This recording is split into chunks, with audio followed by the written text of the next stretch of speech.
பாடசாலையின் கலாச்சார தினத்தில் யூசுப், மினோலி, ரவீந்திரன் மற்றும் அவர்களது நண்பர்கள் இலங்கையின் பாரம்பரிய நடனத்தை ஆட தயாராகிக் கொண்டிருந்தனர். இருப்பினும் மினோலி மற்றவர்களைப் போல் அனுபவம் இல்லாததால் சற்று தயக்கமாக உணர்ந்தாள்.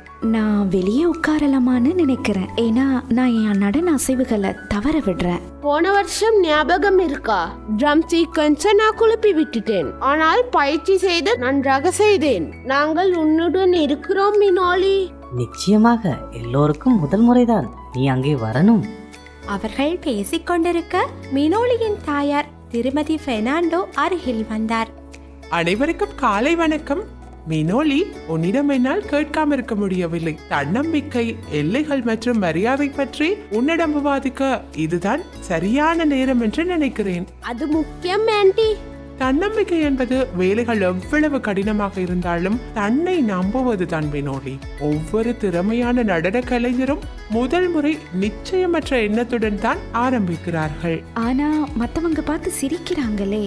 ஒவ்வொருவரும் மற்றவர்களிடம் கருணையுடன் நடந்து கொள்ள வேண்டும். குறிப்பாக அவர்கள் கற்றுக்கொள்ளும் போது அல்லது மற்றவர்களால் பாதிக்கப்படும் போது ஒருவரின் தவறுகளை பார்த்து சிரிப்பது மரியாதைக்குரியது அல்ல. எல்லைகள் என்றால் என்ன ஆண்டி? எல்லைகள் என்பது நமது வரம்புகளையும் மற்றவர்களின் வரம்புகளையும் புரிந்து கொண்டு மரியாதை அளிப்பதை குறிக்கிறது.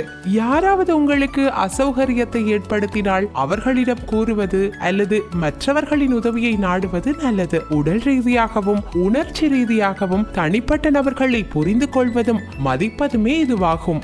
எனவே நான் எனக்காக நிற்க வேணும், நம்பிக்கையுடன் பயிற்சி செய்ய வேணும். மேலும் நான் மற்றவங்களை மதிக்கிறேன் என்பதை உறுதிப்படுத்த வேணும். கட்டாயமாக மினோலி, அனைவரும் இதில் ஒருவரையொருவர் ஆதரிக்க வேண்டும். எங்களது வளமான இலங்கை கலாச்சாரத்தில் சமூக ஒற்றுமை முக்கியமாக மதிக்கப்படுகிறது.